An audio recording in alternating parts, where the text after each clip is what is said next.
La colonelle Amira Khelif se tenait parfaitement immobile tandis que les menottes d'acier mordaient ses poignets. Le sang coulant le long de ses doigts. Les agents ricanaient jusqu'à ce qu'elle lève lentement ses mains menottées dans un salut militaire parfait. « Messieurs, murmura-t-elle, vous venez d'agresser l'officière la plus haut gradée d'origine maghrébine dans l'histoire de l'armée de terre. Avant de nous plonger dans cette incroyable histoire de courage face à l'injustice, dites-moi d'où vous nous regardez dans les commentaires. Cliquez sur le bouton « J'aime » et abonnez-vous si vous voulez voir plus d'histoires sur des individus courageux qui se dressent contre la discrimination. Maintenant, découvrons comment un simple déplacement pour récupérer des médicaments s'est transformé en un moment qui allait ébranler tout un commissariat de police. Le soleil matinal filtrait à travers les rideaux de la modeste maison à 2 étages des Acacias. Une banlieue de Lyon qui avait connu des jours meilleurs. La colonelle Amira Khelif, 39 ans, ouvrit les yeux à 5h30 précises, sans avoir besoin de réveil. 20 ans de discipline militaire avaient programmé son horloge interne avec une précision que même la retraite ne pourrait effacer. Non pas qu'Amira soit proche de la retraite. À son âge, elle était l'une des plus jeunes colonels de l'armée de terre, avec une trajectoire de carrière qui pointait droit vers les étoiles sur un uniforme de général. Elle posa ses pieds sur le parquet usé, le même sur lequel elle avait marché enfant. La maison sentait le café et la légère odeur de lavande qui s'accrochait toujours aux vêtements de sa mère. Amira était revenue dans cette maison d'enfance non par nostalgie, mais par nécessité. Sa mère, Yasmine Khelif, 68 ans, avait été diagnostiquée avec une insuffisance cardiaque congestive 3 mois plus tôt. Et Amira avait demandé une permission spéciale pour aider à stabiliser sa routine de soins. Dans 2 semaines, elle prendrait le commandement de l'une des plus prestigieuses bases militaires près de Mourmelon-le-Grand. Une position qui consoliderait sa place dans les livres d'histoire militaire. Pour l'instant, cependant, elle était simplement la fille de Yasmine, de retour dans le quartier où son voyage avait commencé. Amira se dirigea doucement vers la salle de bain, apercevant son reflet dans le miroir. Son visage ne montrait aucune trace de la fatigue de la nuit précédente. Passée à examiner les dossiers médicaux de sa mère. Sa peau mate était nette et lisse. Ses cheveux courts et naturels étaient soignés et professionnels. Même après une nuit de sommeil. Le corps discipliné sous son débardeur et son short portait les cicatrices de 2 missions au Mali et une en République centrafricaine. Des médailles pour la bravoure qu'elle portait dans sa chair. En se brossant les dents, Amira pensa à la journée qui l'attendait. L'ordonnance de sa mère devait être renouvelée. Et elle voulait remplir le congélateur de repas préparés avant de devoir retourner au service. Des tâches simples qui ne devraient pas être compliquées. Mais dans ce quartier, même les courses les plus banales comportaient des calculs supplémentaires pour une femme d'origine nord-africaine. Amira enfila un jean bien usé et un simple chemisier bleu marine. Elle choisit délibérément des vêtements civils, laissant son uniforme suspendu dans le placard. Dans ce quartier, être d'origine maghrébine et en uniforme militaire créait parfois plus de problèmes que ça n'en résolvait.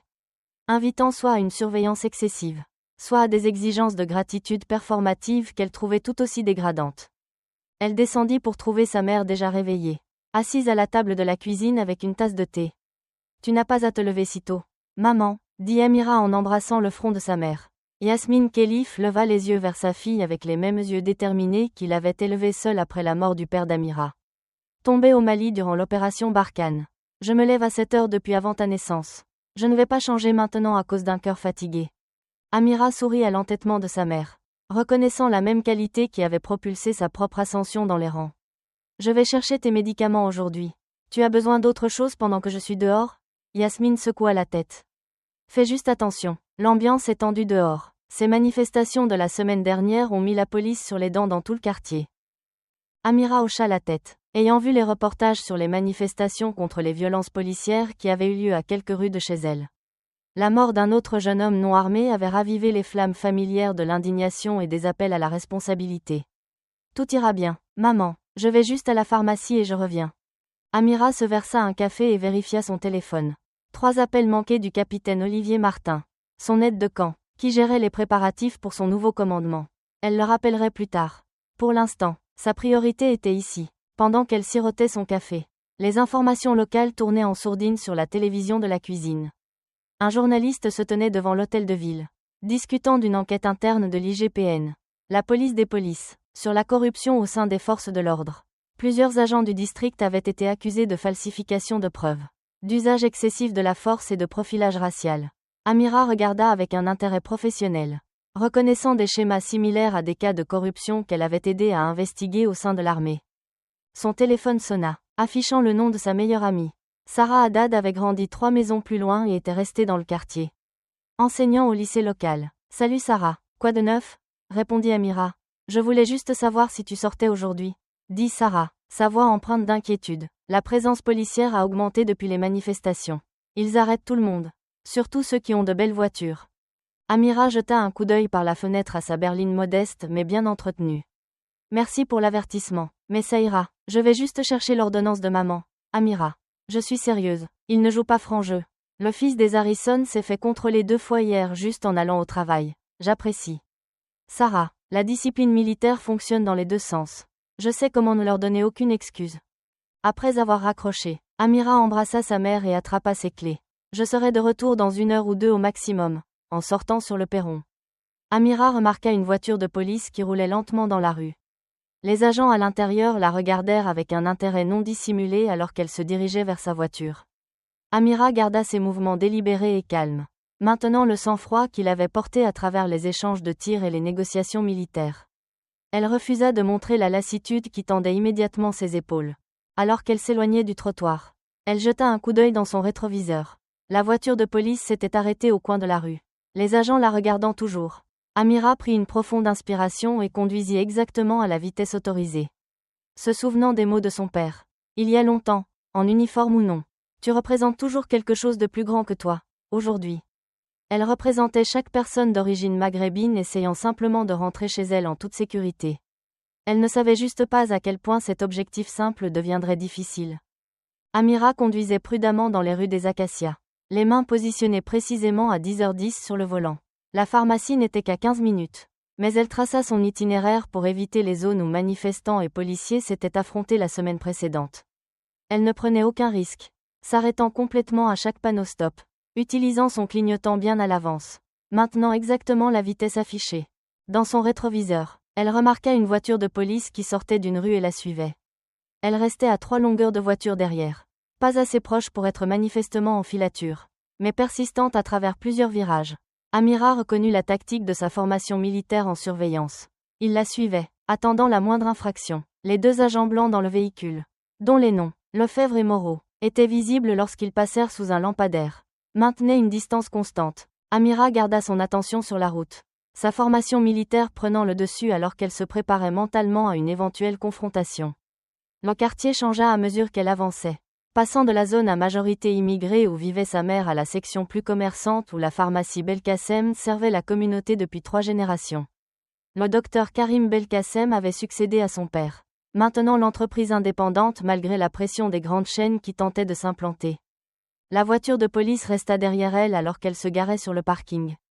Prenant une place près de l'entrée, les agents se garèrent de l'autre côté de la rue, ne la suivant pas immédiatement, mais gardant la voiture dans leur champ de vision. Amira prit son sac à main et les informations de l'ordonnance de sa mère. Inspira profondément et sortit de son véhicule. Elle pouvait sentir leurs yeux dans son dos alors qu'elle entrait dans la pharmacie. Sa posture droite comme un i malgré ses vêtements civils. À l'intérieur, la clochette familière retentit. La pharmacie était presque vide à cette heure matinale. Juste un couple de personnes âgées attendant sur un banc et une jeune femme avec un bambin à la caisse. Derrière le comptoir, le docteur Belkacem leva les yeux et afficha un large sourire en voyant Amira. Il avait la 50aine, des cheveux poivre et sel et des lunettes cerclées de fils qui lui donnaient un air d'érudit. Colonel Khelif, dit-il chaleureusement, contournant le comptoir pour l'embrasser. Combien de fois devrais-je te dire que c'est Amira quand je suis à la maison? Répondit-elle en lui rendant son étreinte. Le docteur Belkacem avait été son mentor en sciences au lycée, encourageant son excellence académique qu'il avait finalement menée à une bourse militaire. Ta mère m'a dit que tu étais de retour. Combien de temps allons-nous te garder cette fois? Juste 2 semaines de plus. Ensuite, direction la base en Virginie pour le nouveau commandement. Le docteur Belkacem rayonnait de fierté. Tout le quartier en parle.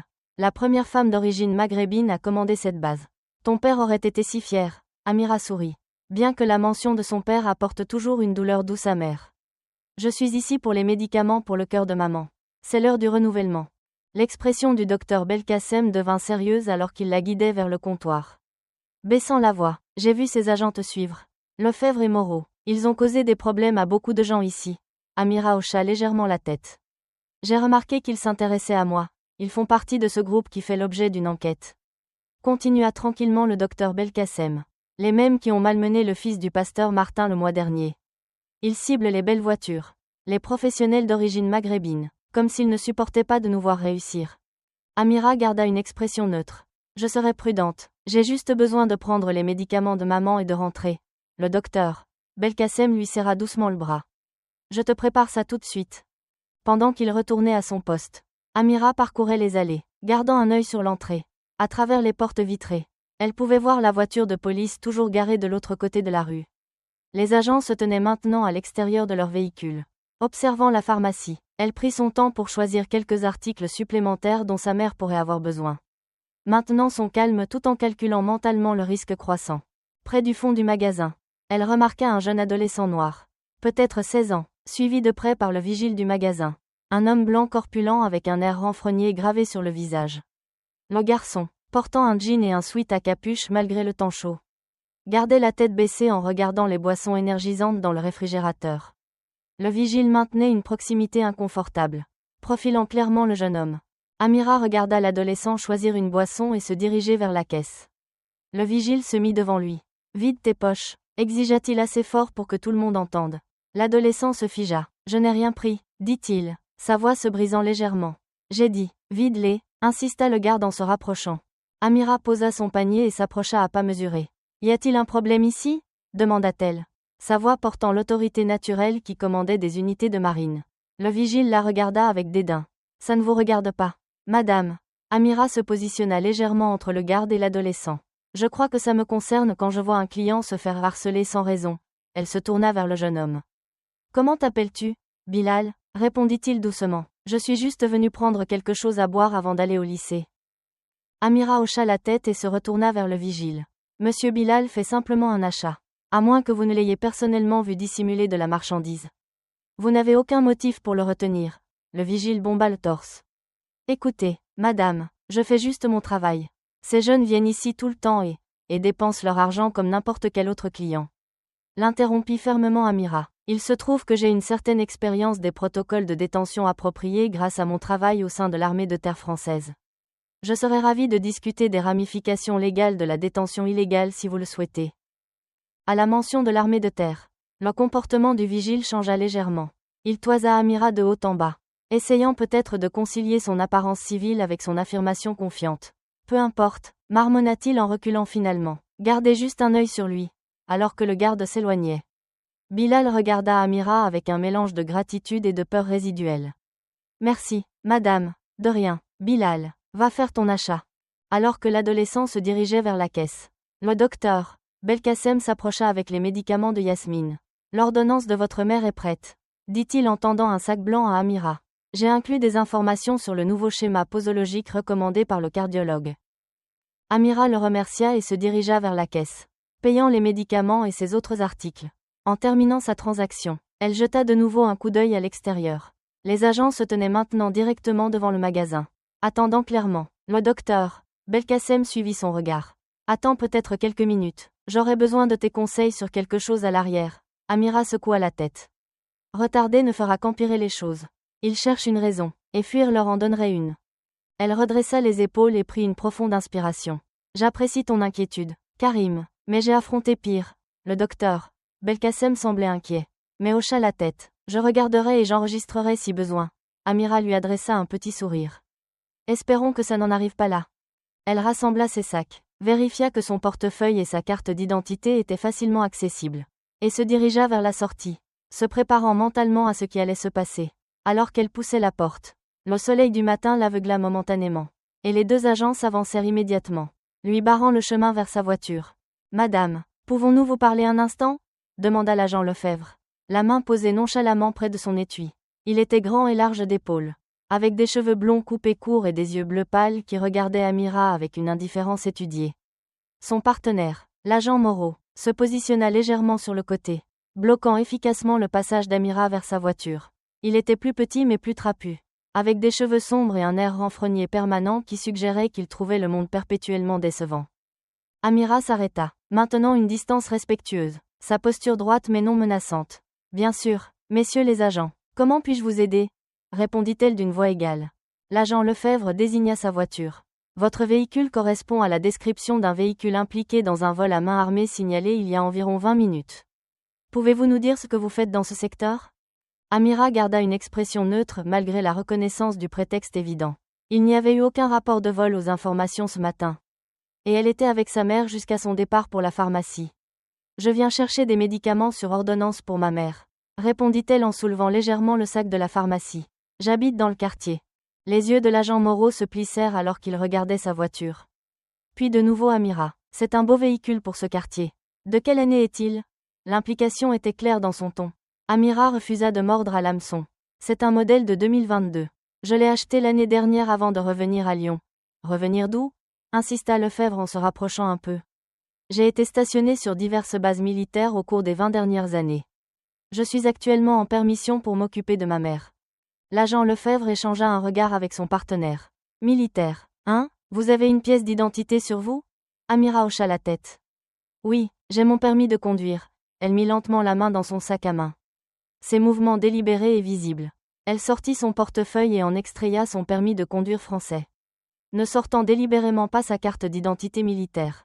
Si c'était des agents légitimes avec des préoccupations légitimes, sa pièce d'identité civile suffirait. Elle le tendit à l'agent Lefebvre, qui l'étudia avec un soin exagéré. Amira Khelif. Adresse aux Acacias, lut-il à voix haute. Il est indiqué ici que vous mesurez 1,75 mètres. Mais vous paraissez plus grande. C'était un commentaire étrange. Apparemment conçu pour la déstabiliser. 1,75 mètres est correct.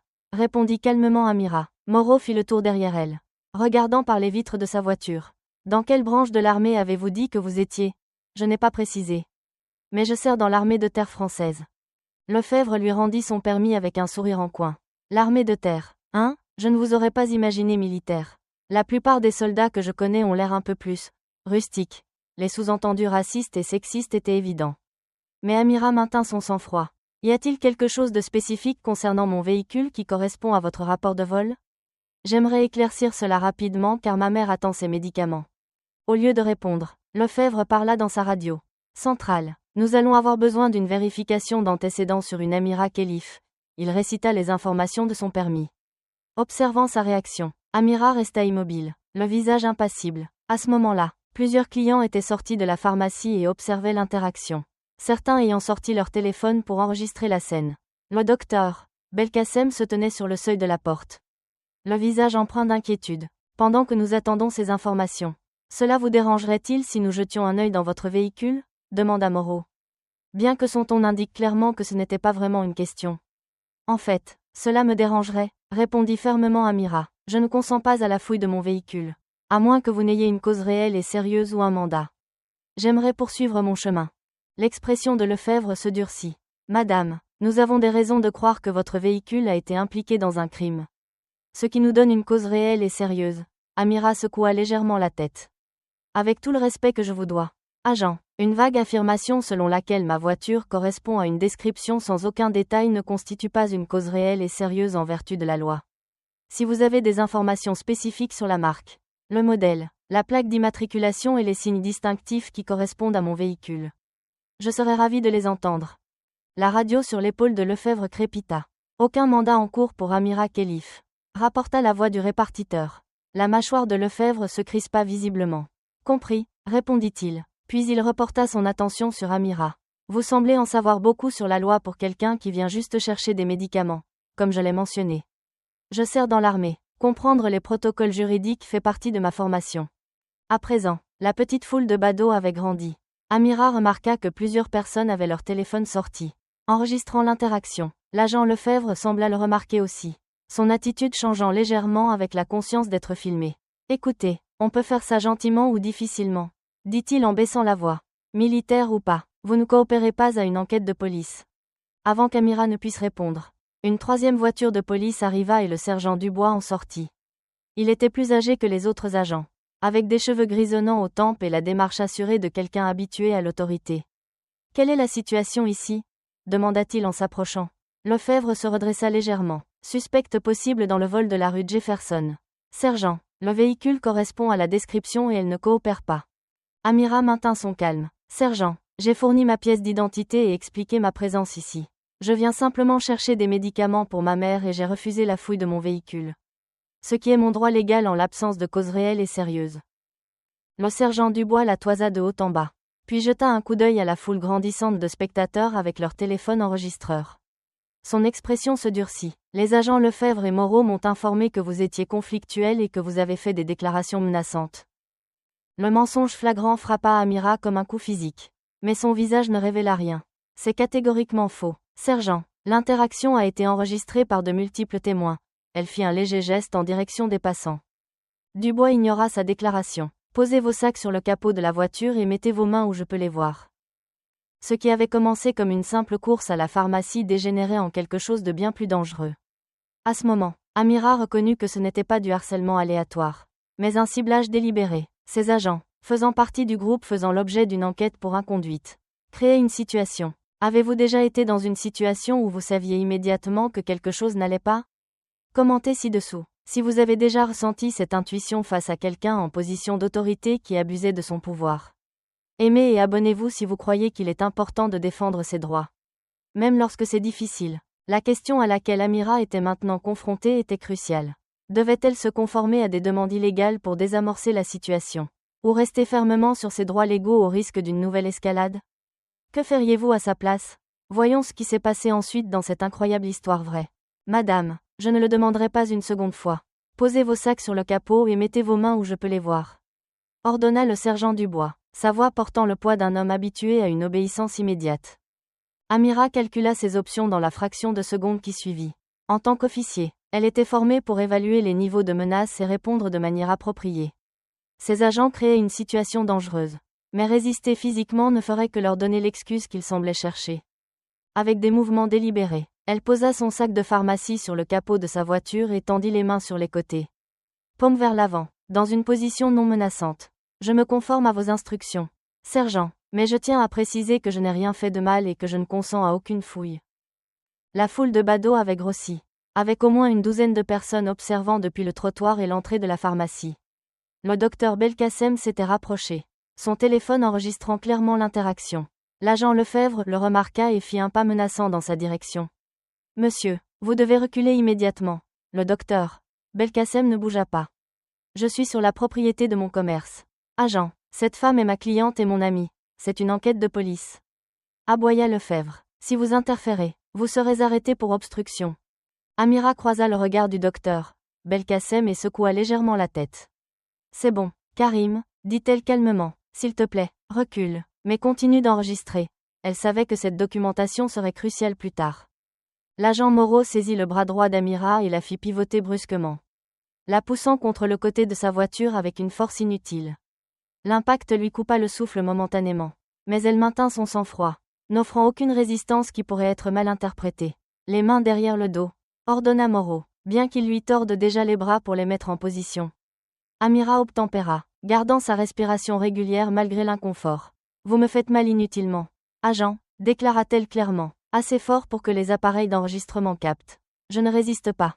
Dubois se tourna vers la foule grandissante. Tout le monde doit se disperser immédiatement.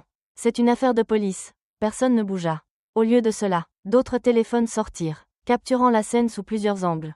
Amira sentit le métal froid se refermer sur ses poignets alors que Moreau appliquait les menottes avec une force excessive. Elle grimaça mais ne fit aucun bruit. 20 ans de discipline militaire lui avaient appris à endurer des douleurs physiques bien pires. Est-ce vraiment nécessaire? Demanda-t-elle, maintenant un ton respectueux malgré le traitement. J'ai pleinement coopéré. Le sergent Dubois ignora sa question. Nous allons maintenant fouiller votre véhicule dans le cadre de notre enquête, sans attendre de réponse. Il fit un signe de tête à Lefebvre, qui ouvrit immédiatement la portière de la voiture d'Amira et commença à fouiller son contenu. C'était une violation claire de ses droits. Mais Amira resta stratégique. Créer une scène ne ferait qu'envenimer la situation. Au lieu de cela, elle se concentra sur le fait de s'assurer que les témoins continuaient d'enregistrer la fouille illégale. Lefebvre ouvrit le coffre et laissa échapper un sifflement. Sergent, vous allez vouloir voir ça. Dubois se dirigea vers l'arrière de la voiture tandis que Moreau maintenait fermement Amira contre le côté du véhicule. Amira savait exactement ce qu'ils avaient trouvé. Son sac de sport militaire contenant certains de ses effets personnels et sécurisé dans une mallette verrouillée conformément à toutes les exigences légales. Son arme de service, elle était autorisée à la porter, avec tous les documents appropriés dans le même compartiment. Eh bien, qu'avons-nous là? Dit Dubois à voix haute, soulevant la mallette verrouillée. On dirait qu'on a une arme. La foule murmura en réponse. Mais Amira remarqua plusieurs personnes secouant la tête, voyant clairement à travers la mise en scène. C'est mon arme de service. Correctement sécurisée et autorisée, déclara clairement Amira. La documentation se trouve dans la poche latérale du sac de sport. Y compris ma carte d'identité militaire et mon autorisation de port d'armes. Lefebvre rit. Bien sûr, tout le monde a une histoire à raconter quand il se fait prendre.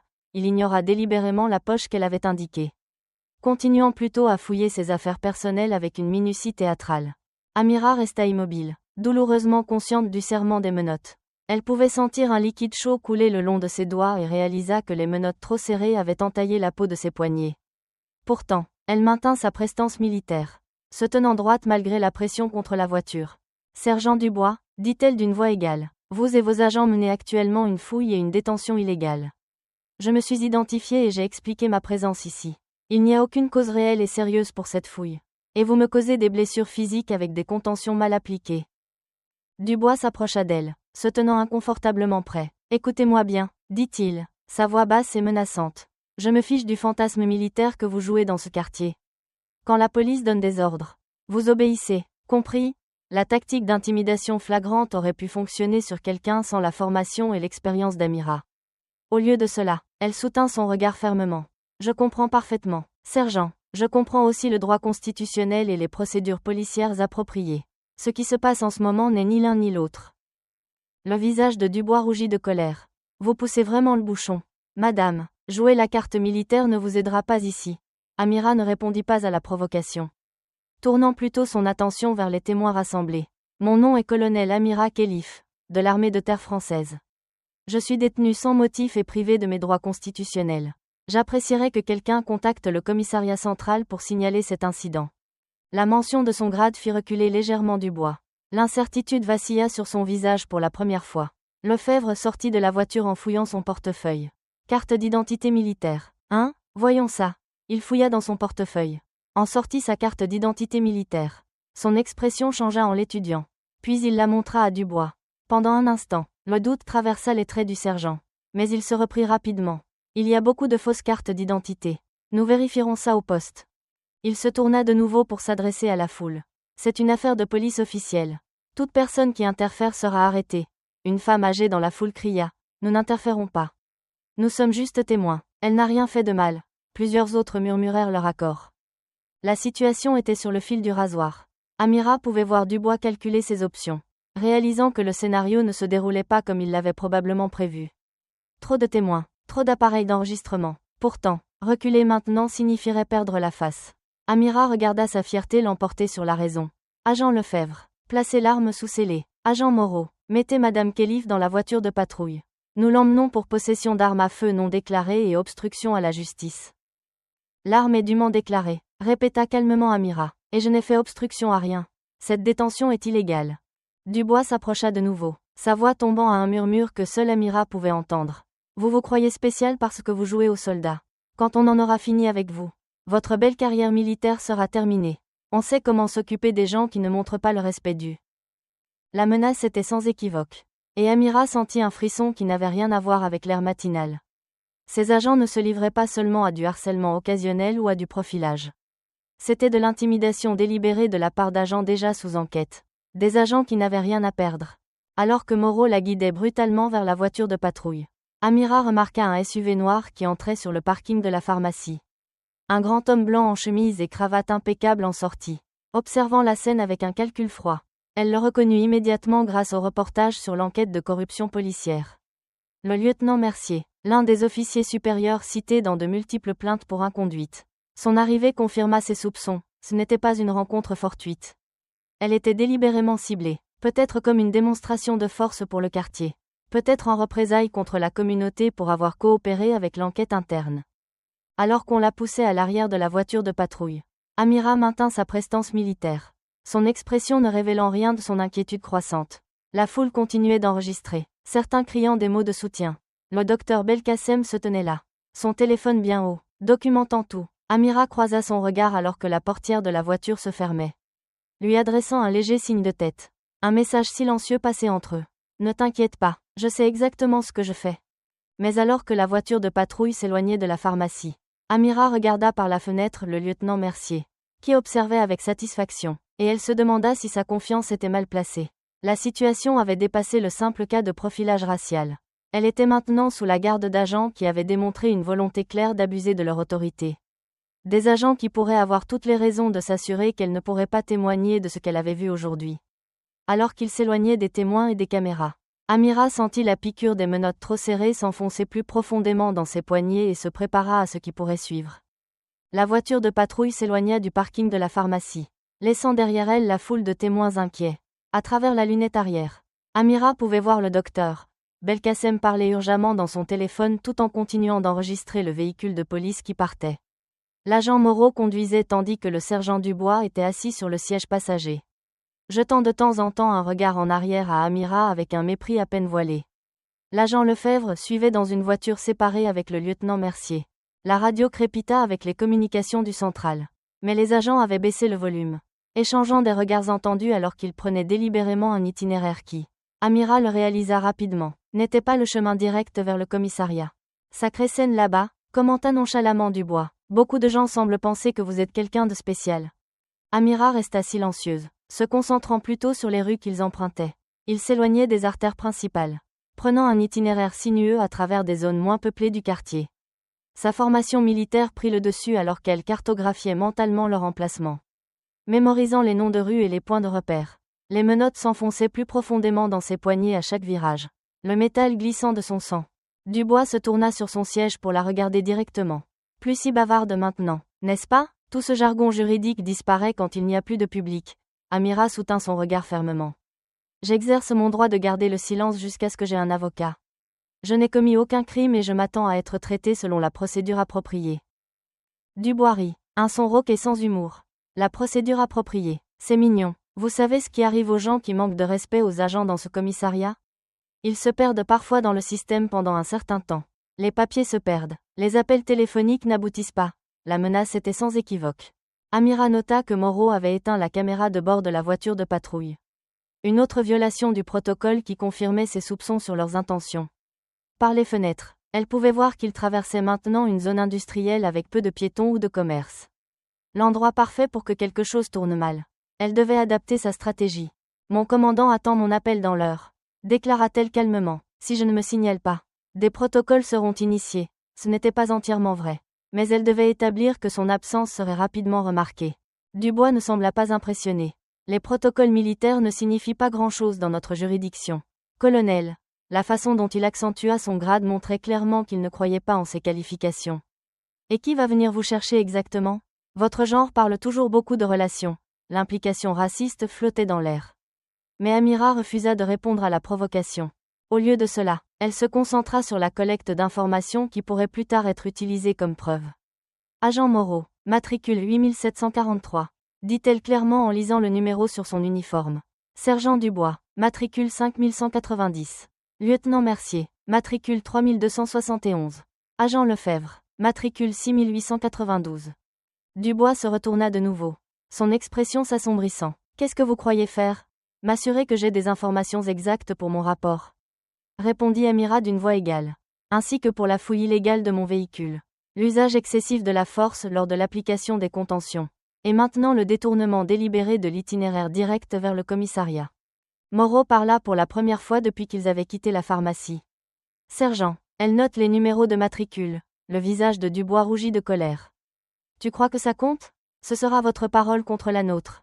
Et devinez qui le système croit? Amira ne répondit pas, regardant plutôt par la fenêtre alors qu'il passait devant une petite épicerie où un homme âgé balayant le trottoir leva les yeux vers la voiture de police avec un froncement de sourcils. Elle établit un bref contact visuel, essayant de communiquer avec son expression que quelque chose n'allait pas. L'homme arrêta de balayer, observant attentivement leur passage. Chaque témoin, chaque personne qui pourrait se souvenir d'avoir vu la voiture de patrouille dans cet endroit inattendu pourrait être importante plus tard. Alors qu'il roulait, Amira aperçut une amie de sa mère du quartier, Madame Fournier, promenant son chien. La femme âgée sursauta en voyant Amira à l'arrière de la voiture de police. Sortant immédiatement son téléphone, Amira fit un léger signe de tête avant que la voiture ne tourne au coin d'une rue. La nouvelle se répandrait rapidement dans la communauté très unie. À présent, les gens de la pharmacie auraient partagé les vidéos de son arrestation sur les réseaux sociaux. Les agents semblèrent le réaliser aussi, car Dubois parla dans sa radio. Centrale. Nous changeons d'itinéraire pour la station via l'avenue Westmore en raison de problèmes de circulation. C'était un mensonge évident. Car Amira pouvait voir que les rues étaient presque vides. Mais cela créait un enregistrement officiel de leur itinéraire supposé. Le répartiteur accusa réception du message sans poser de questions. Amira regarda une adolescente au coin de la rue. Peut-être 17 ans, fixait intensément la voiture de patrouille à son passage. La fille, portant un sac à dos jaune vif, semblait reconnaître que quelque chose n'allait pas. Elle sortit son téléphone et sembla prendre une photo de la plaque d'immatriculation avant de s'éloigner rapidement. Dubois ne remarqua rien, trop occupé à foudroyer Amira du regard. « Vous n'avez aucune idée à qui vous avez affaire, » dit-il. « Notre service se serre les coudes. Quel que soit le titre militaire fantaisiste que vous pensez avoir. Il ne vous aidera pas ici. » Amira resta silencieuse, mais son esprit travaillait rapidement. Ces agents faisaient clairement partie du réseau de corruption mentionné dans le reportage. Leur confiance en détenant un officier militaire sans motif suggérait qu'ils avaient la protection de quelqu'un de plus haut placé dans le département. Cela les rendait dangereux, mais cela signifiait aussi qu'ils étaient déjà sous surveillance. Alors que la voiture prenait un autre virage loin des routes principales. Amira entendit de nouveau la radio de Dubois crépiter. « À toutes les unités, soyez avisés. Nous recevons de multiples appels concernant un incident à la pharmacie Belkacem impliquant les agents Lefebvre. Moreau et le sergent Dubois. Le commissaire Lemoine demande des éclaircissements immédiats. » Dubois jura à voix basse, éteignant sa radio. « On dirait que votre fan club fait des vagues. » dit-il à Amira. « Ça n'aura pas d'importance, le temps qu'on en ait fini avec vous. Ces vidéos seront de l'histoire ancienne. » La voiture de patrouille accéléra soudainement. Et Amira dut se caler contre le siège pour éviter d'être projetée en avant. Il se dirigeait maintenant plus directement vers le commissariat, réalisant peut-être qu'un retard trop long soulèverait des questions supplémentaires. Par la fenêtre, Amira aperçut de nouveau l'adolescente au sac à dos jaune, courant maintenant aux côtés d'un adulte qui semblait filmer la voiture de police avec une caméra professionnelle. Les nouvelles locales avaient déjà repris l'histoire. La voiture du lieutenant Mercier se rangea à côté d'eux à un feu rouge et Amira put le voir parler urgemment dans son téléphone. Son expression tendue. Les agents réalisaient que leur situation se compliquait. Dubois se tourna vers Moreau. « Prends l'entrée de derrière. Évite les caméras de l'accueil jusqu'à ce qu'on ait réglé la paperasse. » Amira nota cette instruction avec soin. Une autre preuve de leur intention de contourner les procédures appropriées. En approchant du commissariat, Amira put voir une petite foule déjà rassemblée devant l'entrée principale. La nouvelle s'était répandue plus vite que les agents ne l'avaient prévu. Plusieurs personnes tenaient leur téléphone en l'air, attendant clairement de documenter son arrivée. Dubois jura de nouveau. « Fais le tour du pâté de maison. On va utiliser l'entrée du garage. » Alors qu'il passait devant le commissariat, Amira aperçut une silhouette familière parmi la foule rassemblée. Sa mère, Yasmine Khelif, se tenait là, soutenue par sa voisine, le visage un masque de fureur contenu alors qu'elle regardait la voiture de police passer sans s'arrêter. À côté d'elle se tenait Sarah Haddad, l'amie d'enfance d'Amira, parlant avec animation à un homme en costume qui semblait être un journaliste.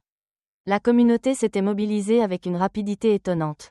La voiture de patrouille fit le tour du pâté de maison et s'approcha du garage sécurisé de la police. Alors que le portail commençait à s'ouvrir, Amira vit un autre véhicule s'arrêter rapidement derrière eux. Une berline noire avec des plaques gouvernementales. Les agents ne l'avaient pas encore remarqué, concentrés sur le fait de la faire entrer sans plus d'exposition publique. Amira sentit la voiture descendre dans le garage souterrain, l'éclairage artificiel remplaçant le soleil du matin. Ses poignets lui lançaient une douleur lancinante à cause des menottes trop serrées. Mais son esprit restait clair et concentré. Ses agents avaient commis une erreur critique en la ciblant, et il commençait seulement à le réaliser, alors que la voiture se garait dans un coin isolé du garage. Loin de la zone de traitement habituelle, Amira se prépara à ce qui allait suivre. Le lieutenant Mercier s'approcha alors que Moreau ouvrait la portière arrière pour la faire sortir du véhicule. « Faites-la entrer rapidement, » ordonna Mercier. « L'histoire est déjà partout. Nous devons contrôler le récit. » Amira garda le silence alors qu'il la tirait brutalement de la voiture, notant chaque usage inutile de la force, chaque violation de procédure, même alors qu'il la guidait vers une entrée latérale plutôt que vers la zone d'enregistrement principale. Elle resta calme. Des années d'entraînement militaire l'avaient préparée à des situations bien pires que celle-ci. Ce que ses agents ne réalisaient pas, c'est qu'ils n'étaient pas en contrôle de cette situation. Ils ne l'avaient jamais été. Dès le moment où ils avaient commencé à suivre sa voiture, Amira avait recueilli des renseignements, identifié les faiblesses et préparé sa contre-stratégie. Alors qu'ils approchaient de la porte, le téléphone du lieutenant Mercier sonna. Son expression changea en écoutant son interlocuteur, ses yeux s'écarquillant légèrement avant de se durcir en un masque de colère contenue. « Changement de plan, dit-il sèchement à Dubois et Moreau. Le commissaire veut qu'elle passe par l'avant. Enregistrement standard. Tout dans les règles. Dubois parut alarmé. Lieutenant, vu les circonstances, ce sont les ordres. Le coupa sèchement Mercier. Le commissaire examine personnellement ce cas. On fait ça dans les règles. Amira décela la première note d'incertitude dans la voix du lieutenant. Quelqu'un de plus haut dans la chaîne de commandement était intervenu. Quelqu'un dont même Mercier ne pouvait ignorer l'autorité. Alors qu'il la redirigeait vers l'entrée principale, Amira aperçut la berline noire du gouvernement garée près de la sortie du garage. Le chauffeur se tenait à côté, parlant dans un téléphone. Sa posture militaire était indubitable. Même en civil, la nouvelle était parvenue à son commandement plus vite qu'elle ne l'avait prévu. Les pièces se mettaient en place pour sa contre-attaque. La stratégie qu'elle avait développée depuis le moment où Lefebvre et Moreau avaient commencé à suivre sa voiture. Ses agents pensaient avoir arrêté une femme noire ordinaire qu'ils pouvaient intimider en toute impunité. Ils étaient sur le point de découvrir à quel point leur erreur de calcul avait été profonde. Les lumières fluorescentes du commissariat projetaient des ombres dures sur le visage d'Amira alors que les agents la conduisaient à travers la zone d'enregistrement. Malgré la douleur de ses poignets ensanglantés et l'humiliation publique d'être exhibée menottée à travers le commissariat, son expression restait calme, ne révélant rien de ses calculs internes. 20 ans d'expérience militaire lui avaient appris à maintenir une conscience tactique même dans les circonstances les plus difficiles. Elle balaya la pièce méthodiquement, notant les sorties, les caméras de sécurité et les positions du personnel. Le lieutenant Mercier marchait devant, le dos raide de tension, parlant à voix basse avec le brigadier de l'accueil. Derrière elle, les agents Lefebvre et Moreau maintenaient une pression inutile sur ses bras. Leur prise assez forte pour laisser des bleus. Le sergent Dubois rôdait à proximité, les yeux passant nerveusement d'Amira à l'entrée principale, où une foule grandissante pouvait être vue à travers les portes vitrées. La zone d'enregistrement était inhabituellement animée pour cette heure de la matinée. Avec plusieurs agents qu'Amira ne reconnaissait pas observant les événements avec un intérêt mal dissimulé. Les nouvelles voyageaient vite dans les commissariats, surtout lorsqu'elle impliquait une potentielle inconduite de collègues. Amira fut placée sur un banc dans la zone de traitement, toujours menottée malgré le sang visible qui tachait ses poignets. La brigadière de l'accueil, une femme noire plus âgée dont la plaque nominative indiquait Bertrand, regarda les blessures d'Amira avec un léger froncement de sourcils avant de tourner une expression soigneusement neutre vers le lieutenant Mercier. « Monsieur, la détenue devrait recevoir des soins médicaux avant l'enregistrement, déclara-t-elle, son ton professionnel mais ferme.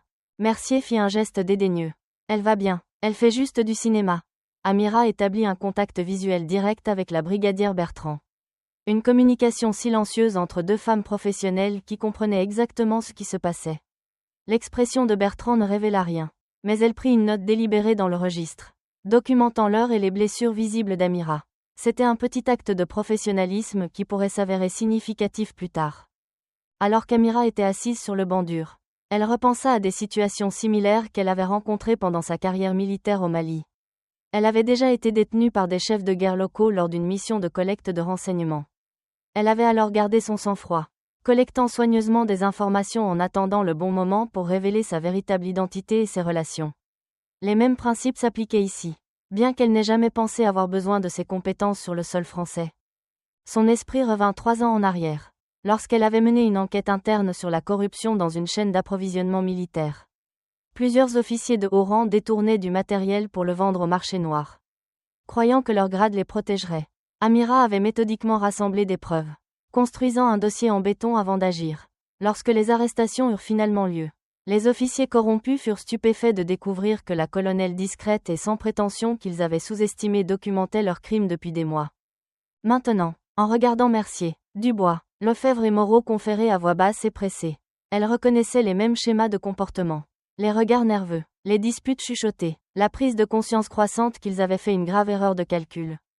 À travers les portes d'entrée, Amira pouvait voir la foule à l'extérieur du commissariat continuer de grossir. Des camionnettes de chaînes d'information étaient arrivées, leurs antennes paraboliques pointées vers le ciel. Parmi les personnes rassemblées, elle aperçut de nouveau sa mère, maintenant assise dans un fauteuil roulant fourni par un voisin attentionné. À côté de Yasmine se tenait le docteur, Belkacem, enregistrant toujours avec son téléphone. La communauté s'était mobilisée avec une rapidité et une organisation remarquables. Dans la voiture de patrouille qui l'avait amenée au commissariat, les agents avaient fait de nombreuses déclarations incriminantes, croyant clairement qu'ils opéraient en toute impunité. Ils n'avaient aucun moyen de savoir qu'Amira avait mentalement enregistré chaque mot, chaque menace, chaque violation de procédure. Sa mémoire eidétique, qui l'avait aidé à gravir les échelons militaires, cataloguait maintenant les preuves contre eux. Ses poignets lui lançaient une douleur lancinante là où les menottes trop serrées avaient entaillé la peau. Les agents les avaient délibérément appliquées pour causer de l'inconfort. Une tactique d'intimidation courante. Amira avait connu des douleurs bien pires pendant son entraînement militaire et ses déploiements au combat. Mais elle nota la blessure comme une autre pièce à conviction. L'usage excessif de la force serait ajouté à la liste croissante des violations. Le lieutenant Mercier s'approcha, son expression maintenant soigneusement contrôlée. Vos effets personnels seront catalogués et conservés jusqu'à votre libération, déclara-t-il formellement, clairement conscient des regards des autres agents. Vous aurez droit à un appel téléphonique après l'enregistrement.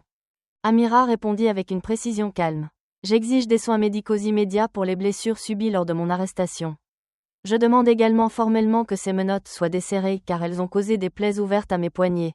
Sa voix portait juste assez pour être entendue par les agents à proximité, créant des témoins supplémentaires de son état. La mâchoire de Mercier se crispa, mais avec tant d'yeux sur eux. Il fit un signe de tête sec à l'agent Lefebvre. Ajustez les contentions.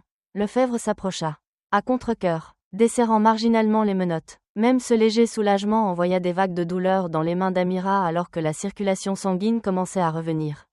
Elle ne montra aucune réaction, son visage restant impassible. Merci, agent Lefebvre. Matricule 6892. Dit-elle, s'assurant clairement que quiconque écoutait le lirait à ses blessures. Par la fenêtre, Amira remarqua une berline noire familière s'arrêter devant le commissariat. Le capitaine Olivier Martin, son aide de camp et collègue, en sortit en grand uniforme militaire, accompagné du lieutenant Valois. Ils étaient arrivés bien plus tôt qu'elle ne l'avait prévu, suggérant que sa mère ou le docteur Belkacem avaient passé des appels immédiatement après son arrestation. Les agents remarquèrent que son attention se déplaçait vers la fenêtre et se tournèrent pour voir les militaires en uniforme approcher. L'expression du lieutenant Mercier s'assombrit. Des amis à vous ? Demanda-t-il avec une décontraction forcée. Amira s'autorisa enfin un petit sourire contrôlé. Des collègues. La radio du bureau crépita. À tous les agents, soyez avisés, le commissaire divisionnaire Lemoine est en route pour le commissariat. Arrivée prévue dans 5 minutes. Le lieutenant Mercier et le sergent Dubois doivent se présenter à son bureau dès son arrivée. L'atmosphère dans la zone d'enregistrement changea perceptiblement. D'autres agents commencèrent à trouver des raisons de s'éloigner du groupe entourant Amira, se distançant de ce qui devenait clairement une situation problématique. Amira avait déjà vu ce comportement, l'abandon soudain de ceux qui sentent qu'ils sont du mauvais côté du pouvoir.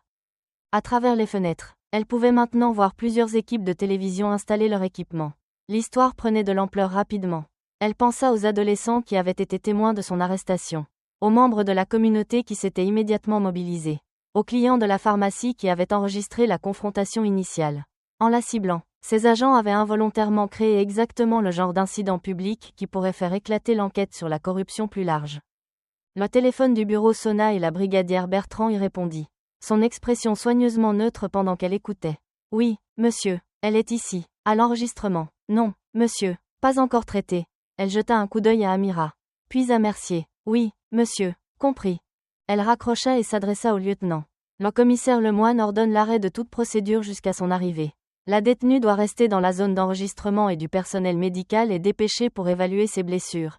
Le visage de Mercier rougit de colère. Mais il hocha la tête avec raideur. Les dynamiques de pouvoir changeaient rapidement.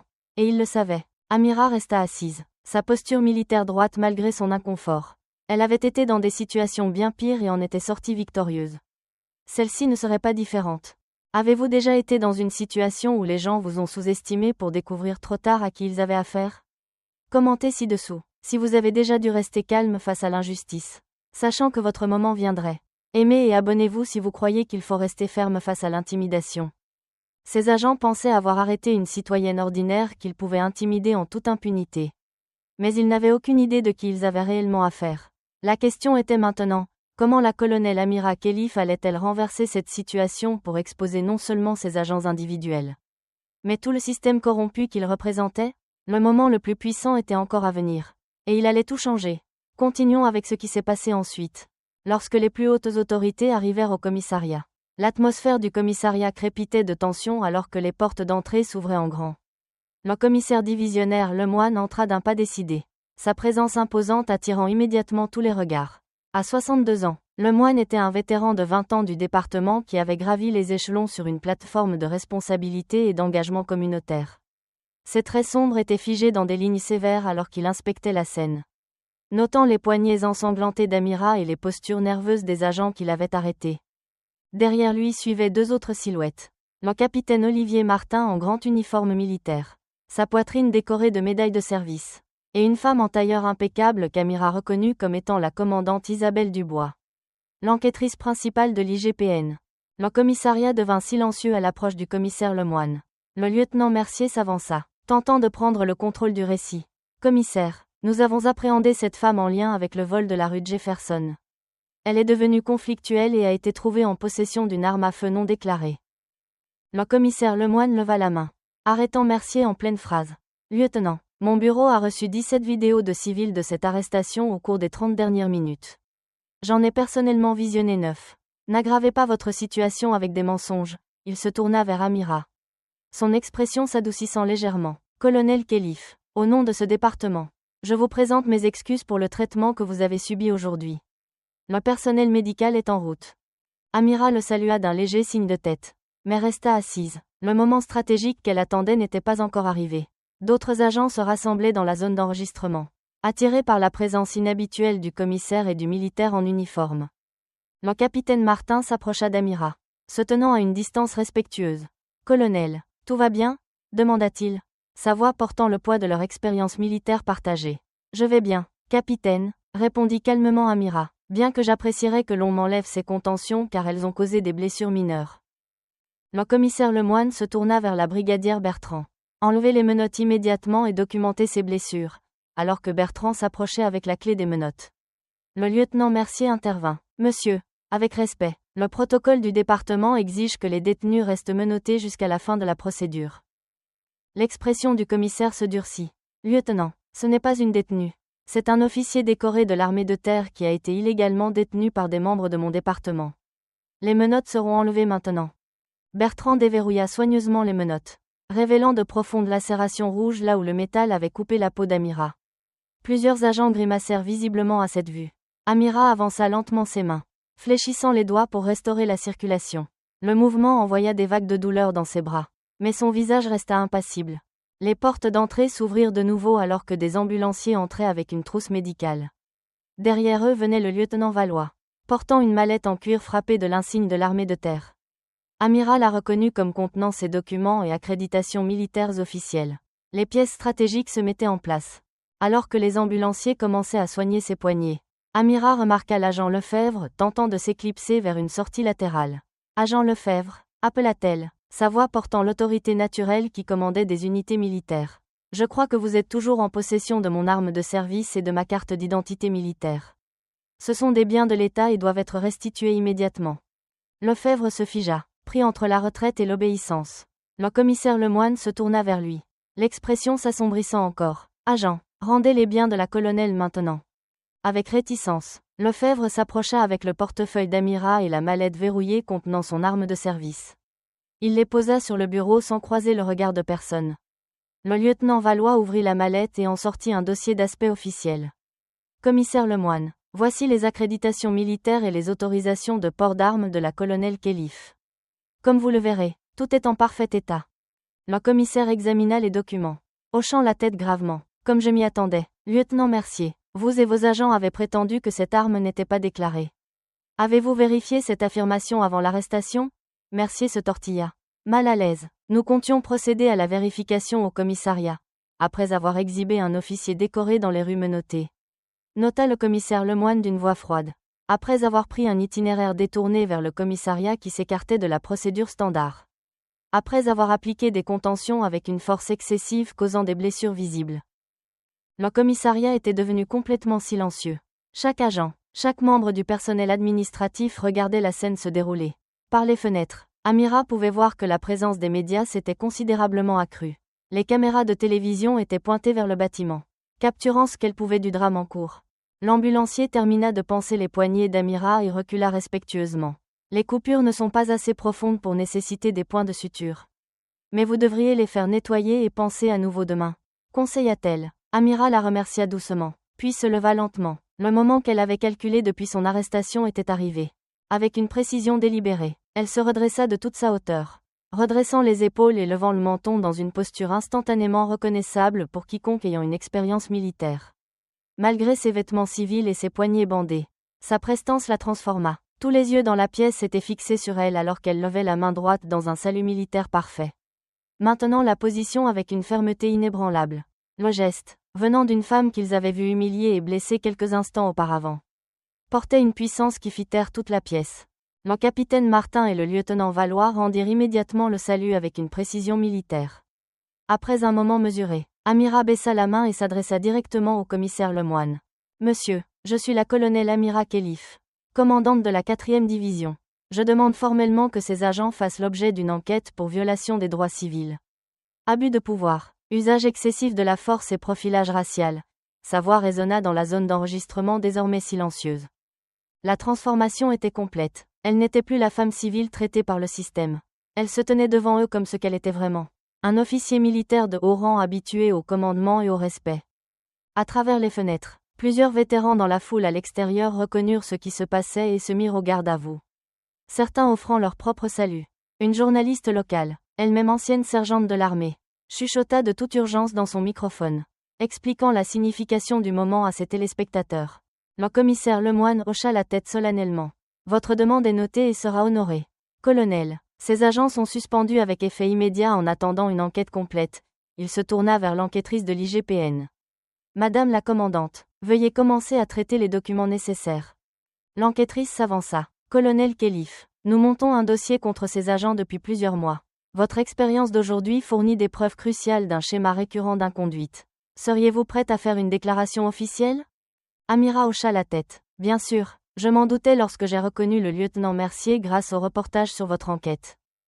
Cette révélation provoqua un remous parmi les agents observateurs. Le visage de Mercier se vida de sa couleur alors qu'il réalisait les implications. Vous saviez qui j'étais? Amira soutint son regard fermement. Je mets un point d'honneur à être informé des menaces potentielles dans tout environnement où j'entre. Votre nom et votre visage figuraient en bonne place dans la couverture médiatique de la semaine dernière sur l'enquête pour corruption. L'agent Moreau, qui était resté silencieux tout au long de la confrontation, éclata soudain. Vous nous avez piégés, c'était un piège. Amira tourna son attention vers lui. Son expression illisible. Agent Moreau, je suis simplement allé chercher des médicaments pour ma mère. Vous et vos collègues avez choisi de me cibler sur la base du profilage racial. Chaque action qui a suivi a été votre choix, pas le mien. Alors qu'elle parlait, les portes d'entrée s'ouvrirent de nouveau. Yasmine Khelif fut amenée en fauteuil roulant par le docteur Belkacem, accompagnée de plusieurs membres de la communauté. Les yeux de la femme âgée brillaient d'une fierté féroce en voyant sa fille debout. Grande et insoumise, Amira salua sa mère d'un léger signe de tête, mais maintint son attitude professionnelle. La situation était toujours en cours, et elle restait concentrée sur l'objectif tactique, s'assurer que ses agents feraient face aux conséquences de leurs actes. Le lieutenant Mercier, voyant sa position se détériorer rapidement, tenta une dernière manœuvre. Commissaire, quel que soit son statut militaire, elle n'a pas coopéré lors d'un contrôle de police légitime. C'est toujours un motif de... Le commissaire Lemoine l'interrompit sèchement. Les vidéos montrent clairement que ces agents ont mené une détention illégale sans cause réelle et sérieuse. Il n'y avait aucun rapport de vol correspondant au véhicule de la colonelle Khelif. C'était une invention. Il se tourna pour s'adresser à la salle. Ce département a été sous surveillance pour des schémas d'inconduite qui sapent notre mission de protéger et de servir. Ce qui s'est passé aujourd'hui est exactement le genre d'abus que nous nous efforçons d'éliminer. À travers les fenêtres, Amira pouvait voir que la foule à l'extérieur avait encore grossi. Des hélicoptères de presse tournaient au-dessus, leurs caméras capturant la scène d'en haut. Les médias sociaux explosaient sans aucun doute avec les vidéos de son arrestation. Et maintenant, cette confrontation dramatique, ce qui avait commencé comme un simple déplacement à la pharmacie s'était transformé en un moment charnière dans la lutte continue contre l'inconduite policière.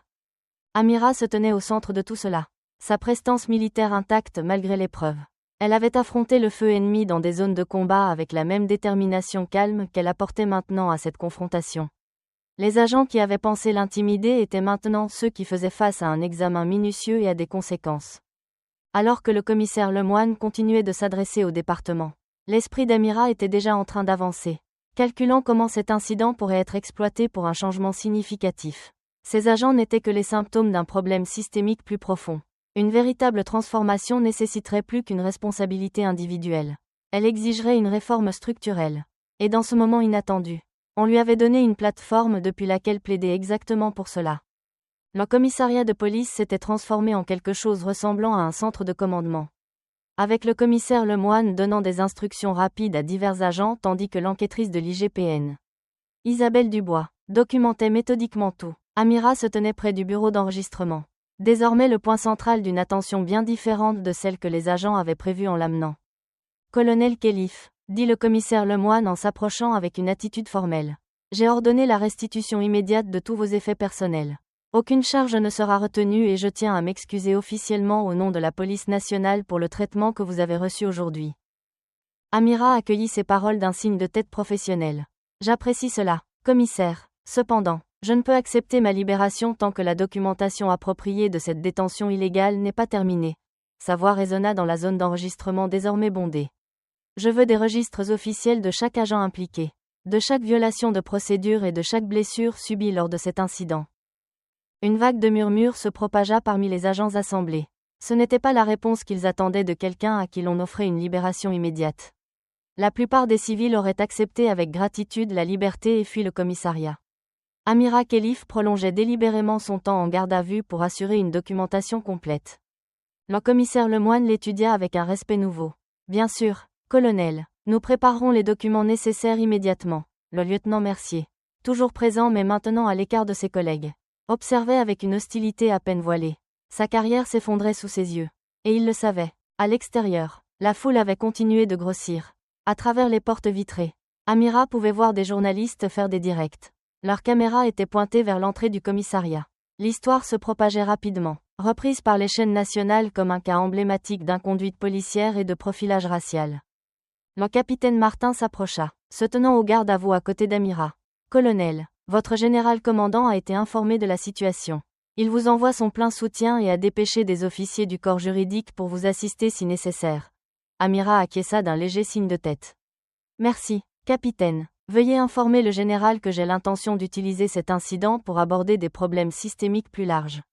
Au-delà de mon cas individuel, l'expression de Martin resta professionnellement neutre. Mais ses yeux reflétaient la compréhension. En tant qu'homme noir dans l'armée lui-même, il comprenait exactement ce qu'elle voulait dire. Les portes d'entrée s'ouvrirent de nouveau alors qu'un groupe de vétérans se frayait un chemin à travers la foule extérieure. Ils entrèrent dans le commissariat et formèrent une garde d'honneur informelle près de l'entrée. Leur présence était une déclaration silencieuse de solidarité. Beaucoup portaient des casquettes ou des vestes identifiant leur service militaire. Un homme âgé avec une casquette de vétéran du Vietnam croisa le regard d'Amira et offrit un salut impeccable, qu'elle rendit avec la même précision. La puissance symbolique du moment n'échappa à personne. La brigadière Bertrand s'approcha avec une pile de formulaires. Colonel Khelif, ce sont les rapports d'incidents documentant votre détention et les blessures que vous avez subies. Si vous pouviez les examiner et les signer. S'il vous plaît. Amira accepta les documents et commença à examiner méthodiquement chaque page. Son attention aux détails était méticuleuse. Brigadier Bertrand, dit-elle après un moment, ce rapport omet les déclarations faites par le lieutenant Mercier concernant le fait de m'emmener faire un détour touristique vers le commissariat. Cela doit être inclus. Bertrand hocha la tête, effectuant la correction sans hésitation.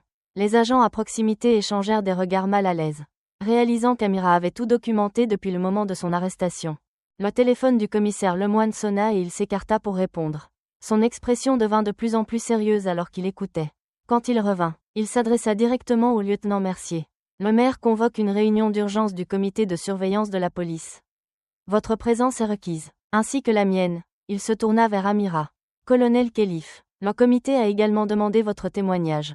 Si vous le souhaitez. Amira hocha la tête. Je serai honoré de fournir un compte-rendu complet des événements d'aujourd'hui au comité. Les dynamiques de pouvoir avaient complètement changé.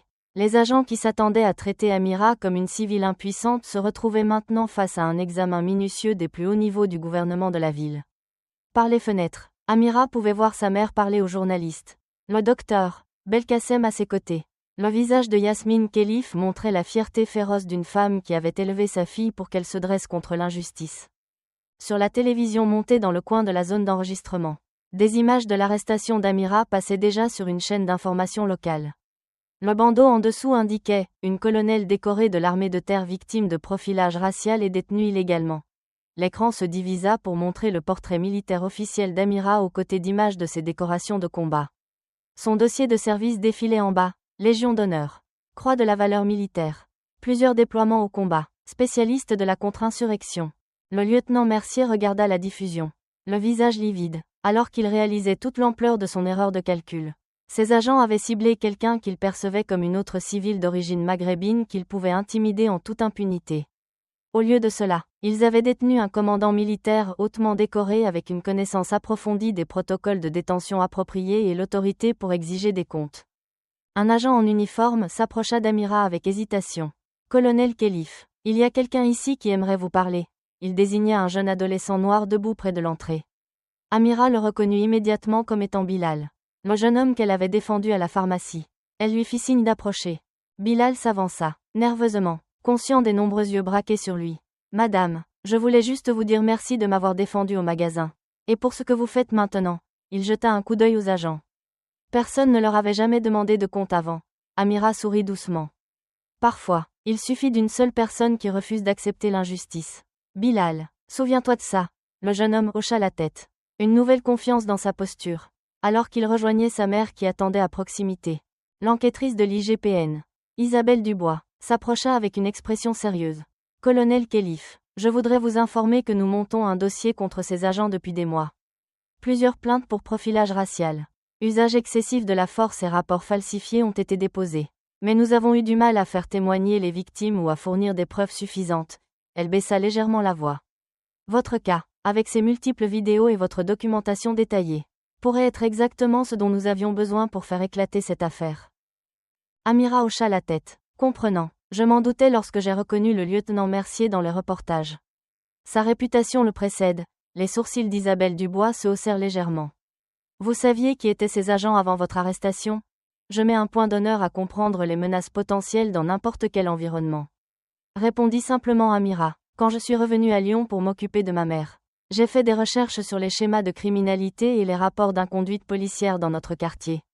Les noms de ces agents apparaissaient de manière répétée. Cette révélation se propagea rapidement dans le commissariat. Les agents qui pensaient avoir ciblé une civile au hasard réalisèrent soudain qu'elle les avait reconnus depuis le début. Cataloguant leur inconduite avec la précision d'un officier de renseignement militaire. Les portes d'entrée s'ouvrirent de nouveau alors que la commissaire divisionnaire Éléonore Martinez entrait. Accompagnée de responsables municipaux. La commissaire, une femme redoutable d'une 50aine d'années qui avait gravi les échelons malgré les barrières institutionnelles, se dirigea directement vers Amira. « Colonel Khelif, » dit-elle en lui tendant la main. « Je tiens à m'excuser personnellement pour ce que vous avez vécu aujourd'hui. Ce n'est pas ce que notre département représente. » Amira lui serra fermement la main. « Avec respect, Madame la commissaire, ce qui s'est passé aujourd'hui semble être exactement ce que certains membres de votre département représentent. Les agents qui m'ont détenu ont agi avec une confiance née de l'inconduite habituelle. » Ces mots, prononcés assez clairement pour être entendus par ceux qui se trouvaient à proximité, ne portaient aucune colère, mais plutôt l'évaluation mesurée d'une professionnelle identifiant une défaillance systémique. La commissaire Martinez ne recula pas devant la critique. « Vous avez raison, et c'est pourquoi je suis ici. Ces agents font l'objet d'une enquête. Mais des obstacles bureaucratiques ont empêché une action décisive. Les événements d'aujourd'hui changent ce calcul. » Pendant qu'elle parlait, d'autres membres de la communauté s'étaient rassemblés à l'extérieur. Par les fenêtres, Amira pouvait voir des habitants du quartier tenant des pancartes faites à la hâte, demandant justice et responsabilité. Le profilage racial d'un officier militaire décoré avait catalysé la frustration communautaire longtemps contenue en une action organisée. Le commissaire Lemoine s'approcha de nouveau. « Colonel, le cabinet du maire a organisé le transport jusqu'à l'hôtel de ville pour la réunion d'urgence du comité de surveillance. Êtes-vous prête à y aller ?» Amira jeta un coup d'œil à ses poignets bandés. Puis aux agents qui l'avaient arrêté. Ils se tenaient à l'écart maintenant. Leurs expressions un mélange de défi et de peur croissante alors que les conséquences de leurs actes devenaient claires. « Oui, » dit-elle simplement, « je suis prête. » Alors qu'elle se dirigeait vers la sortie, les vétérans assemblés formèrent un couloir d'honneur impromptu. Amira marcha entre eux avec une prestance militaire, saluant leur salut avec précision malgré ses blessures. Dehors, la foule s'écarta respectueusement, les caméras suivant sa progression. Le capitaine Martin et le lieutenant Valois la flanquaient pour la protéger. Bien que leur présence soit plus symbolique que nécessaire, Amira Khelif avait démontré qu'elle n'avait besoin d'aucune protection. Les agents qui l'avaient arrêtée la regardèrent partir de l'intérieur du commissariat. Leur pouvoir anéanti par le système même qu'ils avaient manipulé pendant si longtemps. Ce qui avait commencé comme un acte routinier de profilage racial s'était transformé en un moment charnière qui remodèlerait le département et potentiellement les pratiques policières à travers le pays. Alors qu'Amira montait dans le véhicule qui l'emmènerait à l'hôtel de ville, Elle aperçut l'adolescente au sac à dos jaune qui avait photographié la plaque d'immatriculation de la voiture de police pendant son transport. La jeune fille se tenait avec un groupe de militants communautaires. Son téléphone enregistrant toujours. Amira lui fit un léger signe de tête de reconnaissance et de gratitude. Ce petit acte de courage civil avait fait partie de la réponse communautaire qui avait aidé à renverser la vapeur. Le véhicule s'éloigna du commissariat, laissant derrière lui des agents confrontés à une nouvelle réalité où la responsabilité n'était plus une option. Amira Khelif était entrée dans leur domaine en tant que civile ciblée, mais en repartait en tant que puissant catalyseur de changement. Et elle ne faisait que commencer. Une semaine après l'arrestation qui avait capté l'attention nationale, la colonelle Amira Khelif se tenait à la tribune de la salle du conseil municipal de Lyon. La salle lambrissée était pleine à craquer de membres de la communauté, de journalistes et de responsables municipaux entassés dans tous les espaces disponibles. Les poignets d'Amira portaient encore les marques estompées des menottes. Rappel visible de l'injustice qui avait lancé ce qui était maintenant appelé un moment décisif dans la responsabilité policière. Ce qui m'est arrivé n'était pas unique, déclara-t-elle, sa voix portant clairement à travers la chambre silencieuse. Le seul aspect inhabituel était que cela est arrivé à quelqu'un avec la formation et les ressources pour exiger des comptes. Pour chaque cas comme le mien qui fait la une des journaux, des milliers de nos concitoyens subissent un traitement similaire en silence. Derrière elle était assis la commissaire de police, le maire et les membres du comité de surveillance de la police nouvellement élargi.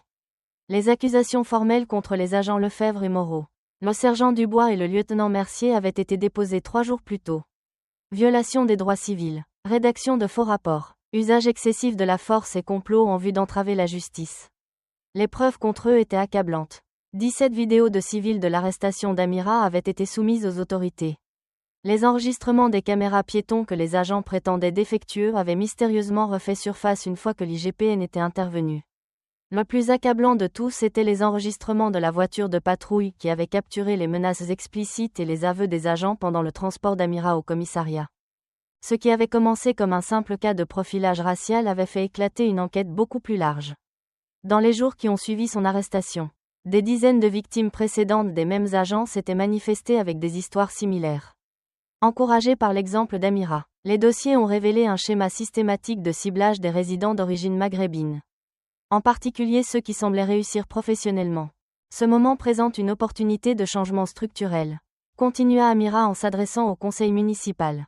Pas seulement le renvoi des agents individuels qui abusent de leur pouvoir, mais la réforme des systèmes qui permettent et protègent de tels abus. Elle exposa une proposition complète, élaborée en consultation avec des leaders communautaires, des avocats spécialisés dans les droits civils et des experts de la réforme de la police. Le plan incluait une surveillance indépendante avec un réel pouvoir d'application, des caméras piétons obligatoires avec un examen citoyen des images, une formation sur les préjugés implicites dirigée par des membres de la communauté, et des procédures disciplinaires transparentes qui empêchaient les agents problématiques de simplement être mutés dans d'autres départements. Pendant qu'elle parlait, Amira remarqua Bilal assis avec sa mère au premier rang.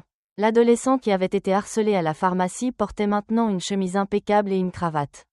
Écoutant attentivement alors qu'elle décrivait une vision de la police qui pourrait permettre à des jeunes hommes comme lui de marcher dans leur quartier sans crainte.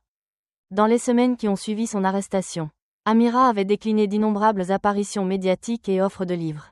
Alors que, le salut, comme son geste militaire parfaitement exécuté au commissariat était devenu connu, était devenu viral sur les plateformes de médias sociaux, elle avait refusé de se mettre au centre du récit. Au lieu de cela, elle a redirigé l'attention vers les organisateurs communautaires qui se battaient pour la responsabilité policière depuis des années avant que son cas ne fasse la une.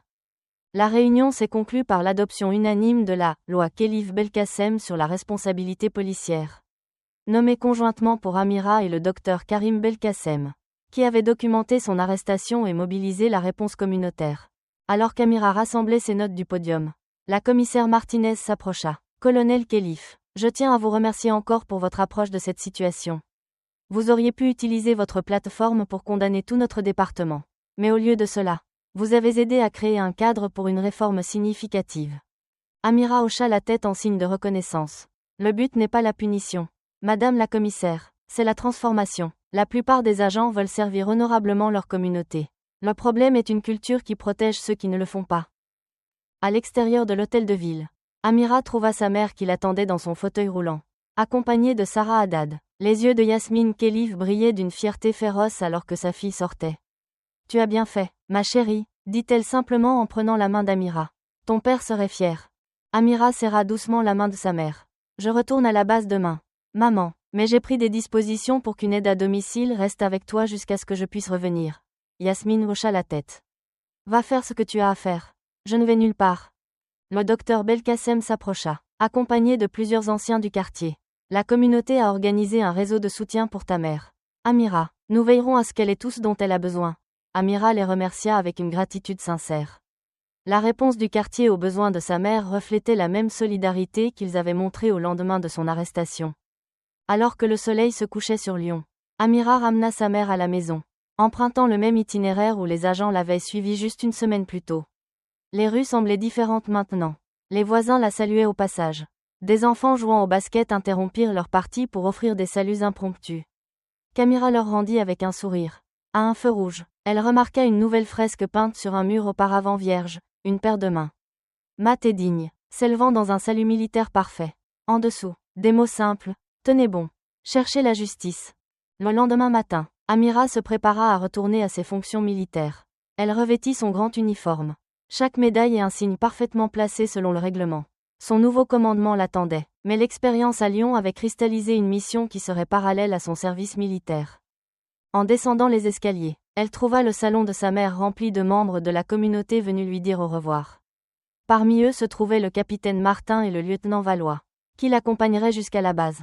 Avant de partir, dit Amira aux voisins rassemblés. Je veux être claire sur quelque chose. Ce qui s'est passé la semaine dernière n'était pas un incident isolé.